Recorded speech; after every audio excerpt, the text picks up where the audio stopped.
In this video, we're going to be talking about the fourth stimulus check and when you can expect it. We're also going to be talking about grants and state programs that will be available for you.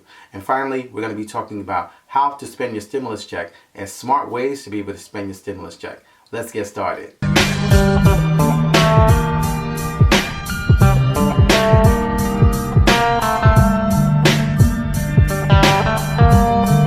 Hey everyone, I'm Rinde from AskRinde, and welcome to the #1 community for real estate, income, and credit. So if you'd like to know more about this fourth stimulus check, when you can expect it, and how you will receive it, also new grants coming to your state that are actually for you, and how to spend your stimulus check in the most smart and prudent way, make sure you watch the video to the end and leave a comment below if you need help with anything. So currently the third stimulus check of $1,400, which is the largest stimulus check to date, is being dispersed under the America's Rescue Plan. Batches are going out on a daily basis and they're currently on their 8th batch. Slated to pay over 1.1 million payments to Americans all across the country. Now if you haven't received your third stimulus check or either of the last two, the $1,200 or the $600, now's the time to call the IRS. You can actually do that by simply calling them at 800-919-9835 and find out about your check. You can also talk to your tax preparer about your recovery rebate credit, as the 2020 tax filing deadline of May 17th is rapidly approaching. So even as the third stimulus check has been approved and is currently being dispersed, momentum for a fourth stimulus check has been building up for quite a while, even as early as January, with over 50 members of Congress imploring President Biden to be able to disperse recurring monthly payments to Americans that are in need. In addition to that, over 21 Democratic senators sent a memo to Biden called the Senate Momentum for Recovery Checks. I'm actually going to leave a link to that memo in my description below. You can actually check it out for yourself and actually see that they were imploring the president to be able to send direct monthly payments to people who actually are in need to be able to help in the recovery process. So although Congress hasn't voted and approved a fourth stimulus check yet, there's a lot of momentum build up, and we could see actually a vote on this as early as July of this year or by Memorial Day weekend as to whether or not there's going to be recurring monthly payments sent out to Americans all across the country. Now there are two places that many are looking at that a fourth stimulus check could come from, and there are two proposals currently on the table under the Biden administration. The first proposal is under the America's Job Plan. It's actually geared at stimulating the economy by getting more people back to work. You can actually see details about this proposal on the White House website, where it actually details the president's plan to be able to shore up the infrastructure in America and create millions of jobs. The second place that people are looking for that the fourth stimulus check could come from is the America's Family Plan, which is actually a $1.5 trillion proposal that also includes extending the child tax credit to 2025. So the fourth stimulus check is getting a lot of support, and we'll have to see what Congress does, because the White House is actually diverting that to them to be able to make the decision. However, it's going to be quite different than the other stimulus in the fact that it's actually going to call for direct payments. Some are saying that it's going to be about $2,000 for adults and $1,000 to children. Others are proposing different variables, which could actually call for direct payments going all the way into 2022. So these two proposals that the Biden administration currently have may have room in there to be able to include a fourth stimulus check. Now in the meantime, as momentum picks up for the fourth stimulus check, starting this month in May, the Biden administration will start sending about $350 billion to local, state, and local governments to be able to help them with their pandemic-related costs. Now this is very helpful because, as we know, many state and local governments have been bootstrapping things to be able to actually move through the pandemic, with some having actually shortages and others maybe having surplus, such as California. However, this $350 billion is earmarked for specific things that they must use it for, and some of that is going to benefit you in the form of grants and more stimulus payments. So the Treasury Department released rules on exactly how the money can be spent once they reach the state and local governments. I'll actually leave a link for the rules in the description below so you can actually see for yourself. But in the use of funds section, it clearly actually states that they must use the funds to be able to help stimulus programs,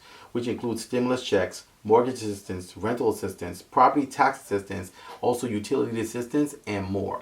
As we know, many of these municipalities have been hit hard because they're used to actually getting tax revenue from businesses and also homeowners who actually have been in forbearances and have not basically been making their payments.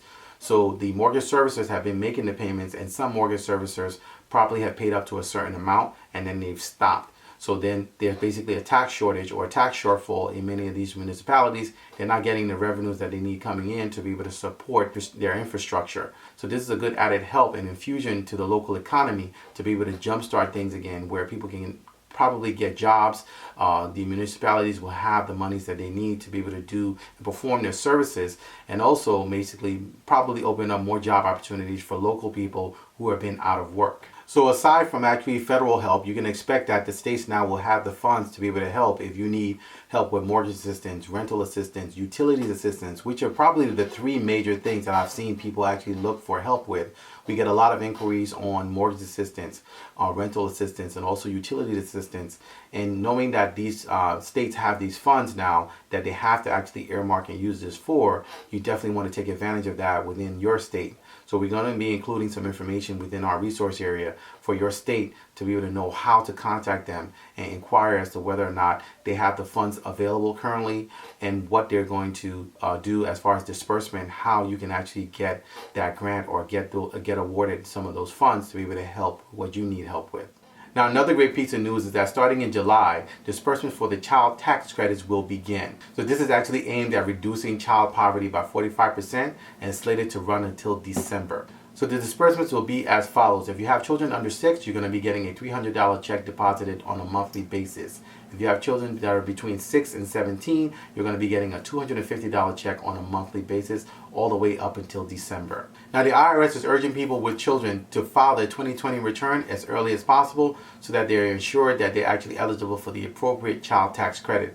Now, you can actually get more information by just going to irs.gov under Advanced Child Tax Credit Payments. Now, according to a recent report on how people are spending their stimulus checks, many people have actually used the stimulus checks to be able to pay off debt, with 52% using it to be able to pay off bills, mortgage notes, car notes, credit cards, and more. 28% actually spent the money, and 90% actually just mostly saved their money. Now, while it's a good thing to actually see most people pay off debt, most times when you pay off debt, it covers what's behind you. It doesn't cover what's ahead. And that's the one thing that you actually have to factor in. When you're actually catching up on bills and all that, you just keep in mind the fact that the bills are going to keep coming. You're still going to have those monthly expenses. So what happens in the future? So there's only two things that you can actually do with your stimulus check. You're either going to spend it on bills, number one, which is what most people did. They actually paid off debt. Or number two, you're going to invest and grow. So with a fourth stimulus check possibly coming, depending on Congress, over $350 billion going to state and local governments to specifically deal with, among other things, stimulus programs and also child tax credits that are actually slated to start in July.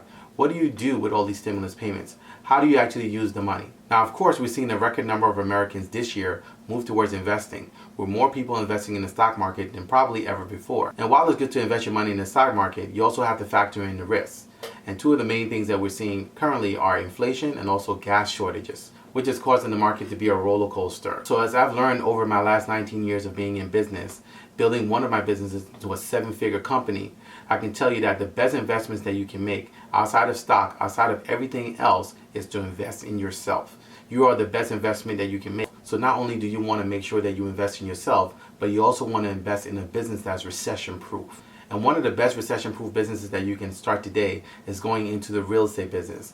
Why real estate? Because people are always going to need a place to stay. No matter what happens in the economy, no matter what stimulus checks roll out, no matter what happens in life, people will always need shelter. So real estate is always a timeless and also always a recession-proof business. But we're not just talking about any real estate. We're talking specifically about one of my favorite parts of real estate, and that is rent-to-own real estate. So as we've seen with the markets, we're currently at 16-year lows when it comes to inventory, and many people who are looking to try to purchase properties cannot buy property. Even with good interest rates and one of the best opportunities to be able to purchase properties in history, people still can't find the inventory to be able to purchase the properties.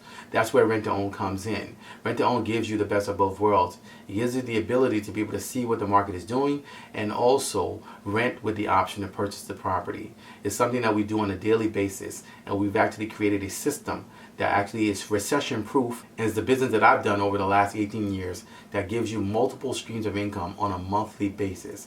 Because you can actually pay down debt, but you actually have to factor in your monthly expenses that are coming up. So you can get rid of the debt, you're going to end up right back in the same spot where you're going to have more debt. So the only way you address that is by actually meeting it head on, by actually having more income coming in. And that's what our rent-to-own business can do for you. It puts you in a place where you can actually have the ability to be able to have more monthly revenue coming in and making thousands of dollars on a monthly basis. So I'd like to encourage you and invite you to start a recession-proof rent-to-own business today. You can simply go to my website, AskRinde.com. Click on Rent to Own and get started today.